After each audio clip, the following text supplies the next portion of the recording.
I'm recording this video just after the Warriors lost an absolute heartbreaker to the Philadelphia 76ers. And trust me, there's a lot to talk about there. But we just got a major Giannis Antetokounmpo trade report via the folks over at ESPN. And the number one insider in the game, Charania. Yeah, looks like the wheels on the Giannis trade are starting to move. Make sure you are subscribed to Warriors Today, youtube.com/WarriorsTV for the latest and greatest on your dubs all season long. If there are any trade rumors surrounding your Golden State Warriors, we are going to cover them right here at Warriors Today. All right, let's get into this Shams report here. As he says, Giannis Antetokounmpo and his agent Alex Saratsis are having conversations with the Milwaukee Bucks about the two-time MVP's future and discussing whether it is best to stay or a move elsewhere, sources told ESPN on Wednesday. A resolution in these talks is expected in the coming weeks, sources said, which will result in shaping whether Antetokounmpo is available ahead of the February trade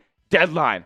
Oh, here we go, folks. This is it. It feels like, to me, this is the most real that Giannis Antetokounmpo trade rumors have been. Shout out to Joker circa 2008, Heath Ledger in The Dark Knight. And here we go.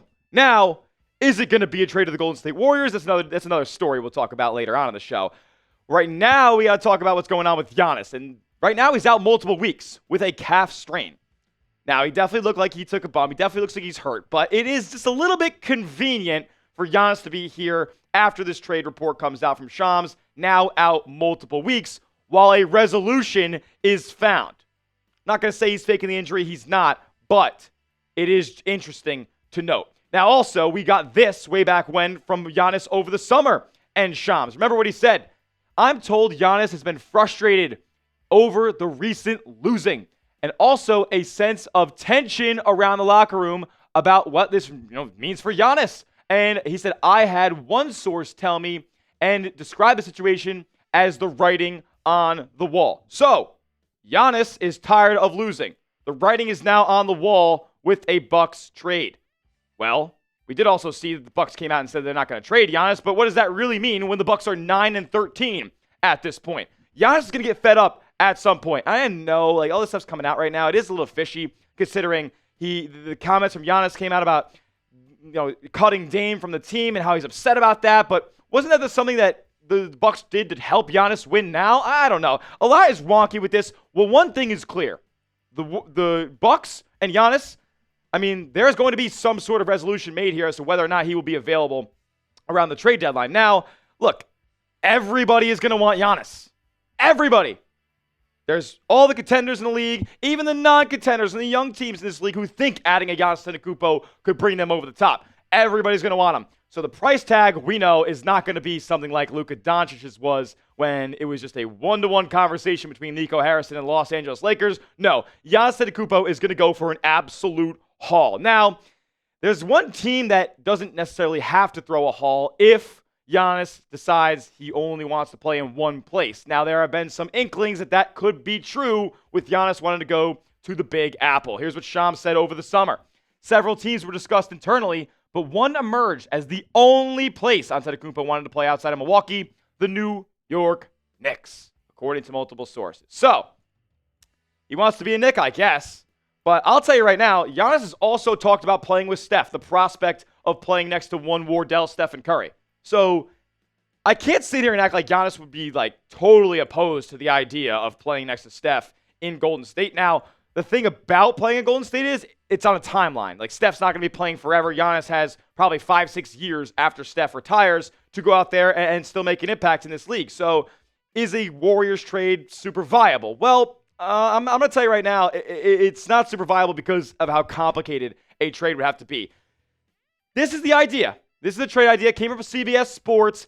Don't pay too much attention to the Bulls getting Draymond or whatever the Bulls are sending out here. A third team must be in the mix to facilitate a Giannis and Warriors trade. Now, Draymond Green would be the name going out because Golden State's not going to trade Jimmy Butler, not going to trade Steph. Next highest contract in the books, going to be Draymond Green. And obviously, Jonathan Kuminga is going to be involved in the deal as well. He would be heading to Milwaukee, but the real kicker here for the Bucks is the fact that they get the control of 6 first-round picks for the Golden State Warriors. Some might come after Steph is gone. So those could be very priority first-round picks. They also end up getting a 2026 protected Chicago first in this deal as well. But again, that's the third team. It's a facilitator. You could mix and match a bunch of different squads here for the third team in Golden State's trade. So with that being said, I know it is an absolute ton going out to the Milwaukee Bucks from the Golden State Warriors, the control of, yes, 6 first-round picks.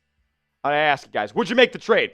A for accept, D for decline on whether or not you would acquire Giannis and Gary Trent for a whole bunch of prospects and a whole bunch of draft picks. You let me know what your thoughts are down in the comments section. All right, let's talk a little bit more about why I would just say the Warriors need to go out there and make a trade like this because, yeah, guess what? They lost once again. Another game. Now, Steph, Jimmy, they were out. But we're seeing the fact that this Golden State team just doesn't have the top-end talent necessary to win. Now, they almost handed the Oklahoma City Thunder their second loss of the season. But again, almost is only good in horseshoes and hand grenades. Wins are wins and losses are losses. And Golden State has more losses than wins right now. So they need to go out there and acquire something that's going to move the needle in the opposite direction. So we'll talk about that game that they had over on Thursday night. It's going to be tough to talk about, man, because so much went wrong at the end of the game. So much went wrong through the first 3 quarters of the game. We'll talk about it all in just a moment. First, though, I got to tell you guys about our sponsor on today's show, and that is Prize Picks. Prize Picks is America's #1 daily fantasy sports app. The holiday season is here, and we're making tons of decisions right now, folks, on what to eat, what games to watch, what gifts to buy. Well, there's one place where being right on those decisions can get you paid, and that is Prize Picks. Download the app today, and new users can get $50 in lineups instantly after you play your first $5 lineup. How do you play a lineup? So simple. Pick 2 to 6 players and just pick more or less on their projected stats. Takes less than a minute to create a lineup. You can do so right now. Prize Picks separates themselves as well because they offer the best features like stacks, so multiple stat projections from the same player in the same lineup. Yeah, you can do that on Prize Picks. You can also copy your friends' lineups, copy celebrity lineups, put them in your own using the brand new Feed tab. And Prize Picks also offers a new feature called the early payout. Yes, you can get paid out before the game is even over. I probably should have did that on this lineup here that did not exactly go my way during the Warriors game. But hey, you can tell my picks or fade them. Just do that Prize Picks. Download the app today and use that code CLNS to get $50 in lineups after you play your first $5 lineup. That's code CLNS for $50 in lineups after you play your first $5 lineup. Prize Picks. It's good to be right, and all that information is clickable down in the comment section and description of today's video. All right, man. They gave it their all. The effort level of the Golden State Warriors in this game was unbelievable, except for a few guys who are usually higher up in the rotation than the guys who closed this game. Golden State loses 99-98 after defending a Tyrese Maxey would-be game winner. Got blocked, but it went right into the hands of VJ Edgecombe, and he put the ball up and in. But there were a couple of things that happened over the last few minutes of this game that did not go Golden State's way. Like, I cannot wait to see the last 2 minutes report on this one. Guy Santos did not foul Quentin Grimes when that happened. D'Anthony Melton got called for a travel. Just wasn't a travel. Couldn't believe it. Tyrese Maxey, when the Warriors had a chance to win the game because they had D'Anthony Melton leaking on the break, open for a layup, pass was on the money, Tyrese Maxey literally knees D'Anthony Melton on the way up. Shai Gilgeous-Alexander would have been in the line, I'm telling you that right now. Got punched off the backboard, that was game. But, oh yeah, there was an overturned foul call that was called on the Sixers up under Quentin Post's arm and slapped the ball away, and they ended up not counting the foul.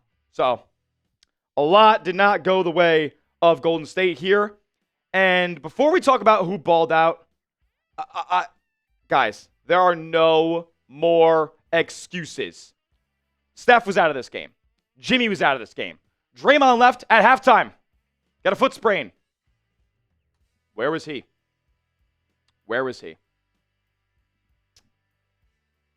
All right, so what are the excuses going to be now?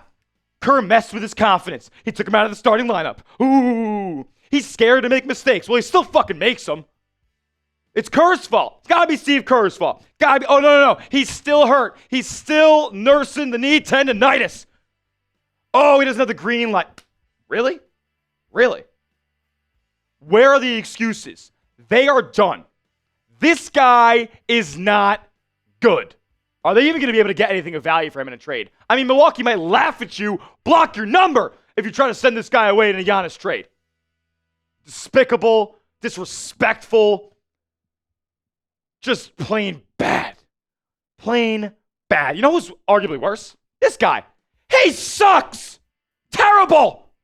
Can't play defense, can't dribble, can't shoot, can't do anything. Bad basketball player. The fact that he has as long of a leash as he does, Steve Kerr finally realized it in the middle of this game and then gave the keys to one number 61, Pat Spencer. Clap it up. Clap it up for Pat. Give me some 61s in the comment section to show love for this guy because he's the only guy with heart on this damn basketball team. Yeah, buddy, play with some hustle. He still has this dumb thing that made the Warriors turn the ball over in the last 15 seconds of the game. Just running right in front of D'Anthony Melton when the ball was going right to his hands. Warriors turning it over. Sixers got the ball, and the rest was chicken. Shout out to Pat Spencer, man. Like, this guy just wants it more than you. And it's about damn time that he gets a call up to this roster. And it's about damn time that he eats it some minutes away from Brandon Podziemski because it's damn disrespectful when a guy's producing and he's not playing. So Steve Kerr said it would be nice to get him on the roster. Mike, how about we get him on the damn roster? Because you can't keep him off the floor anymore. It's too apparent. You cannot keep this guy off the floor. We did see, like I mentioned, the debut of D'Anthony Melton. Can't wait to see more. Can't wait to see more from D. Love it. Love it. Kerr trusts him.